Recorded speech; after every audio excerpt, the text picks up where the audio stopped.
So Apple's biggest competitor is Samsung, so no doubt Apple is looking at the Galaxy S4 when it comes to this big launch. And how do they compare? Let's take a look.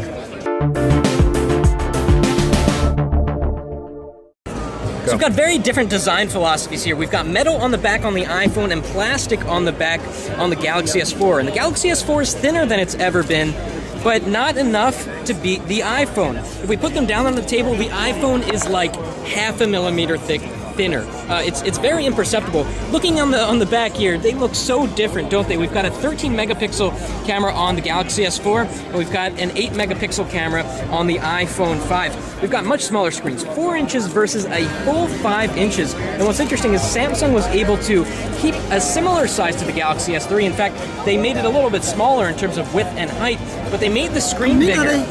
So just a really interesting look here. We're going to turn on both devices. We're at maximum screen brightness on both. We've got AMOLED screen technology here on the Galaxy S4, and of course LCD technology. So LCD gives you that crazy bright white, right? So we're going to go into the browser and try to get some whites on the screen. And as you can see, the whites, I don't know what page this is, the white is much whiter on the iPhone 5 compared to the Galaxy S4, just because that's the way that this is the way the pixel crumbles. That's the way the pixel crumbles. So, but if we take a look, if we put on the notification shade and we try to compare the black here of the black on the iPhone, the iPhone comes pretty close. It's a little bit more washed out on the iPhone because it's not AMOLED.